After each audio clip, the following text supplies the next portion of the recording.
स्वामी पुढे आला. गरिबीमुळे तो ब्राह्मण त्रासलेला होता. काही करावं काही सुचत नव्हतं. अनेक अडचणी त्याच्या अवतीभोवती होत्या. जे करायला जावं ते उलट होत होतं. कोणताच मार्ग त्याला सापडत नव्हता. आणि तो स्वामी समोर बसलेला होता. स्वामींना विनंती करत होता, स्वामी, खूप देवाचं नाव घेतो मी, सतत देवपूजा करतो स्वामी, पण माझ्या वाटेला दुःखच का? मला सुख का नाही स्वामी? माझ्या मुखामध्ये दिवसभर तुमचं नाव गुणगुणत असतो स्वामी, तरी माझ्या वाटेला दुःख काय? स्वामी हसले. स्वामी बोलले, बऱ्या हातात काय तुझ्या? बाळप्पा महाराजांनी आपले फोटो दाखवले. हातामध्ये अंगठी होती आणि स्वामी महाराजांनी बाळप्पा महाराजांच्या हातातली अंगठी काढली आणि आपल्या हातामध्ये ठेवली आणि घसायला लागले स्वामी महाराज ती अंगठी. महाराज चोळप्पा महाराजांना आवाज देत आहे, हे चोळ्या, चंदन गोळे, चंदनाचं खोड आमच्याजवळ आणलं पाहिजे.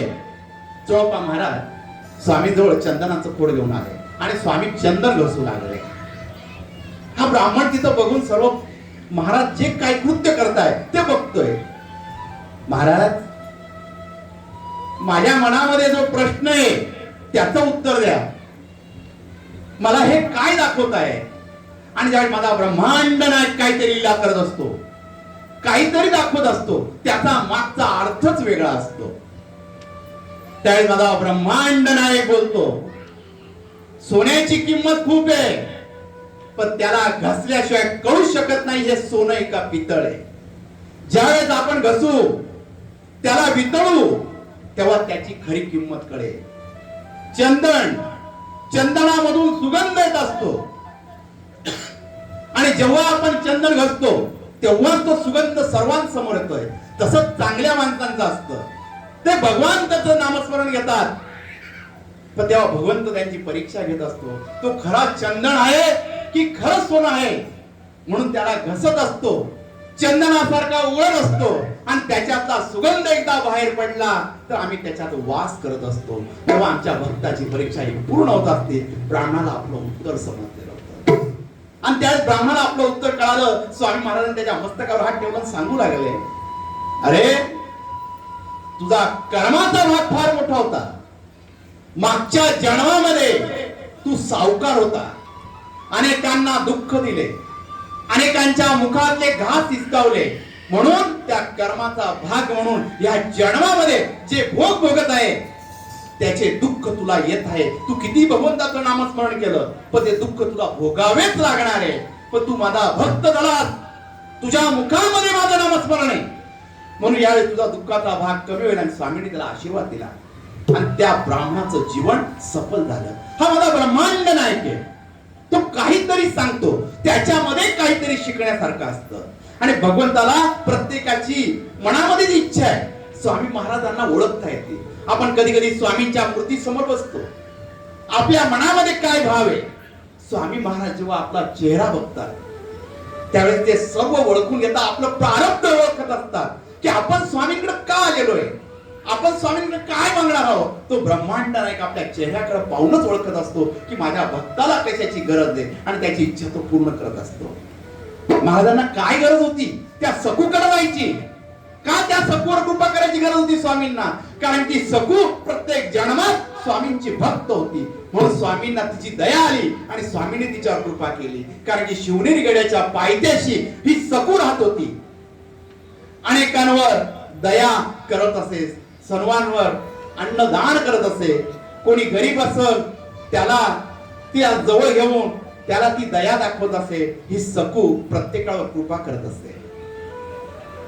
ही सखू प्रत्येक गावामध्ये कोणी गरीब असलं त्यांना मदत करत असे, प्रत्येकाच्या मदतीला धावत असे. म्हणून गावामध्ये या सखूवर अत्यंत प्रेम गाव करत होतं. रोज मोलमजुरी करायची, आपला घराचा उदरनिर्वाह चालवायचा, हे सखूचं रोजचं काम होतं. आणि सखू दिसायला सुंदर होती, म्हणून आई वडिलांना वाटू लागलं सखूचं लग्न झालं, सुंदर वर मिळाला. आपण मोकळं झालो. आईची इच्छा असती, प्रत्येक आईची असती, तशी सकूच्या आईची होती.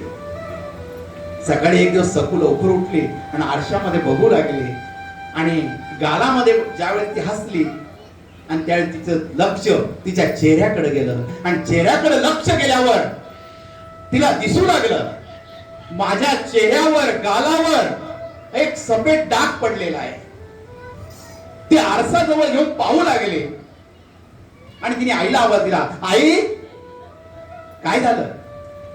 माझ्या चेहऱ्यावर बघ का हा डाग कसलाय. आईने बघितला, पाणी लावलं आणि पांढरा शुभ्र डाग दिसू लागला. आई दचकली, सकू काय झालं? अगं तुला कोड झालं. आई काय म्हणतेस? तिने पदर घेतला आणि ते गालावरचा डाग पुसू लागला. तो लाल होऊ लागला. आई निघत नाहीये ना. अगं सकू तू कोड्याचा डाग आहे, आपण वैद्यांना दाखवून पाहू. वैद्याकडे नेलं पण काही फरक पडला नाही. रोज चेहऱ्यावरचा डाग वाढू लागला आणि सकू कुरूप दिसू लागले. चेहऱ्यावरचं सौंदर्य पूर्ण जाऊ लागलं.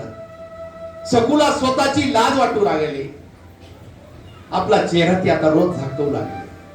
मोल मजुरीला जाताना डोक्यावर पदर घेऊ लागली आणि चेहरा पूर्ण झाकू लागले आणि मग मोल मजुरीला जाऊ लागले. गावातील लोक विचारू लागले, सकूला काय झालं? सकू का डोक्यावर पदर घेते? हळूहळू गावामध्ये प्रचार झाला की सकूला कोडं झालं, सकूच्या चेहऱ्यावर डाग पडले. आई बापाला काळजी वाटू लागली, माझ्या लेकीचं आता कसं होणार? जर हिच्या चेहऱ्यावर कोड अजून उमटलं, हिच्या चेहऱ्यावरच हे कोड पूर्ण अंगावर उमटलं तर हिच्याशी लग्न कोण करणार? आणि आई बापाला जास्त काळजी वाटू लागली आणि सकू रोज रडू लागले आणि देवाजवळ बसू लागली, भगवंता हे कोणत्या पापाची सजा मला देतय? माझ्याकडून काय चुकलं? आणि त्यावेळेस माझा ब्रह्मांड नायक बसलेला असताना, वटवृक्षाच्या छायेमध्ये बसलेला असताना दोन्ही हात मागवते माझ्या स्वामींचे. स्वामींनी मान खाली घातलेली होती आणि मला ब्रह्मांड नायक सांगतोय, सकू काळजी करू नकोस, आम्ही आहोत, तू कसली काळजी करतेस? हे माझे स्वामी सांगताय. आणि सकू काळजी करत असताना दुसरा दिवस उजडला. दुपारचे 12 वाजले आणि 12 वाजल्यावर एक संन्यासी दारापुढे येतोय आणि आवाज देतोय, ओम भवती भिक्षां देहि. सकूने आवाज ऐकला, दचकली. आपल्या दारापुढे कुणीतरी संन्यासी आलेला आहे. पाहिल्या पुढे येऊ लागले. तेवढ्यात हा संन्यासी चरणदास महाराज परत आवाज देऊ लागला, ओम भवती भिक्षां देहि. सकुनी साधूचा आवाज ऐकला, हातामध्ये पात्र घेतलं आणि साधूच्या दिशेने दाराजवळ येऊ लागले. आणि हा चरणदास महाराज आपल्या आवाजामध्ये मध्ये ओम भवती भिक्षां देहि जोडी पुढे केली. सकुनी पदर डोक्यावर घेतला आणि आपलं तोंड दाखलं आणि कोरडी भिक्षा या साधूच्या झोळीमध्ये टाकणार. तेवढ्या साधूने सांगितलं, थांब, भिक्षा टाकू नकोस. सकू दचकली, महाराज काय चुकलं का माझं? हो बाळा, मला तोंड झाकून तुझी भिक्षा नकोय. डोक्यावरचा पदर पूर्ण घे, चेहरा दिसू दे. सकू घाबरून बोलू लागली, महाराज माझा चेहरा तुम्ही बघू शकणार नाही. माझ्या चेहऱ्यावर कुरूप झालेलं आहे, एक कोड झालेलं आहे आणि तो चेहरा तुम्ही बघणार नाही. कोण म्हणतं? आम्ही तुझ्या दारात भिक्षा घेण्यासाठी आलो आहोत आणि आमची लेक आमच्यापासून जर तोंड झाकत असे, लपवत असे, तर आम्ही ती भिक्षा मान्य नाही करू शकत. सकू रडू लागले, महाराज असं नका सांगू, मला तोंड झाकेल राहू द्या स्वामी महाराज, मला भिक्षा तशीच देऊ द्या. बाळा माझ्यावर विश्वास आहे ना? हो महाराज. मग पदर बाजूला घे. सकुनी आपल्या तोंडावरचा जो पदर होता हळूहळू बाजूला घेतला आणि चेहऱ्यावरचं कोड त्या महाराजांनी बघितलं. चरणदास महाराजांनी, बाळा काळजी करू नकोस, अक्कलकोटला जा, दत्त अवतारी श्री स्वामी समर्थ महाराज प्रगट झाले चेहऱ्यांचं दर्शन घे, हे चेहऱ्यावरचे डाग निघून जातील असं समज. हा संदेश मला स्वामींनी तुझ्यापर्यंत पोहोचवलेला आहे. तुझी भिक्षा मी स्वीकार करत आहे. आणि चरणदास महाराजांनी आशीर्वाद दिला आणि सखू आनंदित झाली. आणि थोड्या वेळामध्ये चरणदास महाराज तिथून अदृश्य झाले. सखूला आनंद झाला. आनंदाचे अश्रू डोळ्यामध्ये साचलेले होते. एक एक अश्रू खाली पडत होता. आई, आणि काय झालं? आई, महाराज आले होते, त्यांनी मला आशीर्वाद दिला. अक्कलकोटला जा, दत्त अवतारी स्वामी समर्थ महाराज प्रगट झालेले, त्यांचं दर्शन घे, हा चेहऱ्यावरचा डाग निघून जाईल. आई, मला अक्कलकोटला गेलं पाहिजे. अगं मग वाट का पाहते, चल तयारी कर. आईनी आणि वडिलांनी तयारी केली. सखूला आपल्या बरोबर घेऊन अक्कलकोटच्या दिशेने निघाले. सखूचा प्रवास सुरू झालेला आहे. सखूच्या मनामध्ये अनेक प्रश्न येत आहे. दत्त अवतारी स्वामी समर्थ महाराज माझे कसे असतील? त्यांचं दर्शन मला होणार आहे. या दर्शनासाठी तर स्वामींनी मला कोड नसेल दिलं, हे दुःख नसेल दिलं. अनेक विचार मनामध्ये साठवत होते. आणि अक्कलकोट येईपर्यंत श्री स्वामी समर्थ, श्री स्वामी समर्थ मुखामध्ये मंत्र चालू होता. अक्कलकोट मध्ये सखू आलेली. अक्कलकोटच्या प्रत्येक स्वामी भक्तांना विचारते, स्वामी महाराज कुठे? आणि त्या स्वामी महाराज खंडेरावाच्या मंदिरामध्ये बसलेले होते. महाराज खंडेरावाच्या मंदिरामध्ये बसलेले. अनेक भक्त स्वामींच्या अवतीभोवती गर्दी करताय. प्रत्येक जण दर्शन घेण्यासाठी स्वामींच्या समोर उभा आहे. आणि सखू वाट काढत काढत स्वामी समोर येते. महाराज शांत झाले.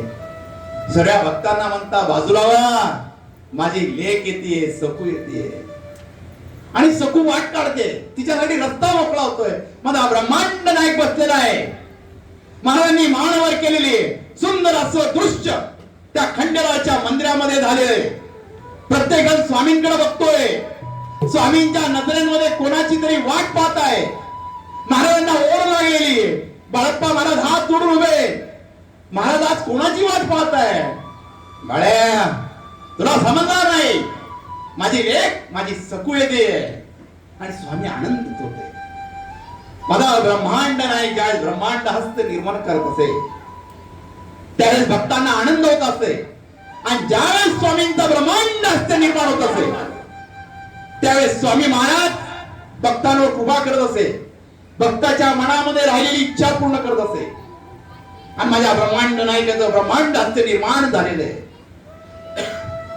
सखू सगळ्या भक्तांमधून रस्ता काढत काढत स्वामींपर्यंत पोहोचते. महाराजांनी मानवर केलेली आहे. सखूने हात जोडलेले, अंगाचं कापड झालेलं आहे. स्वामींचं चेहरा पाहून जो आनंद झालेला आहे सखूला, तो फार वेगळा झालेला आहे. कापसासारखं अंग हलक झालेलं आहे. जणू फार वर्षाची भेट राहिलेली होती. अनेक जन्मापासून मी स्वामींना भेटीपासून दूर होती. आज माझी भेट होतीये. तो आनंद त्या सखूला होतोय. महाराज म्हणताय, अलीम बाळा, थकली तर नाही ना? सखू ये माझ्याजवळ, ये बाळा. सखू विचार करते, महाराज मला ओळखतात. हो बाळा, ये ये. महाराज तिला आदराने बोलवताय. जसं एक बाप एका लेकीला बोलवतोय तसे माझे ब्रह्मांड नायक स्वामी समर्थ महाराज सखूला जवळ घेताय. सखू स्वामींच्या पाया पडती. स्वामी, फार वेळ लावला भेटीला. हो बाळा, ओढ लागली तुझी. आज त्या ओढीने माझ्या जवळ आलीस. हो स्वामी. आणि सखू आपलं दुःखच विसरून गेली आणि स्वामींच्या चरणांवर रडू लागली. स्वामी तिच्या डोक्यावर हात फिरवत आहे. बाळा, काळजी कशाला करतेस? मी आहे ना, रडू नकोस, रडू नकोस. महाराज तिला समजून सांगताय. सखू मान वर करते. कशाला काळजी करतेस? आम्ही बोलवलो तुला, आम्ही बोलवलो तुला अक्कलकोटला. आता इथे राहा, आमच्या जवळ राहा. हो स्वामी, तुमच्या जवळच राहणार मी. स्वामी, तुमच्या जवळच राहणार. आणि सखू रडू लागली.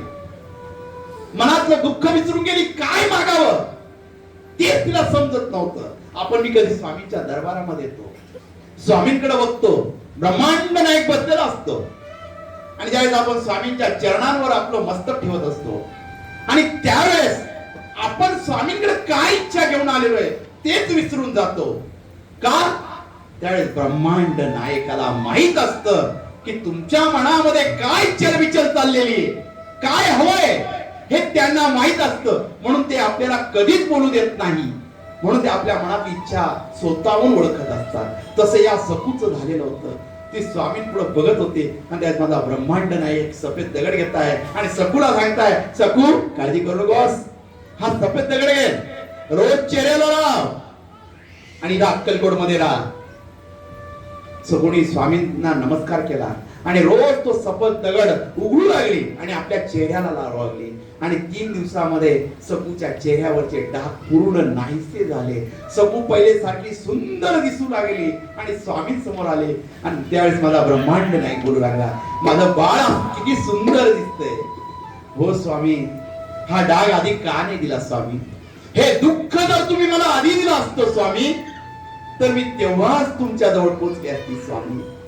बाळा, योग्य वेळ आल्यावर, योग्य वेळेस आम्ही आमच्या भक्ताला आमच्या जवळ बोलत असतो. भक्ताने किती काळजी केली आमच्यापर्यंत पोहोचण्याची, पण ज्या वेळेस आमची इच्छा होईल त्यावेळेस आमचा भक्त आमच्यापर्यंत पोहोचत असतो. आमची इच्छा झाली म्हणून आम्ही तुला बोलवलं. जो सुरदास होता त्यालाही आम्हीच पाठवलं. सगू स्वामींच्या पाया पडू लागली.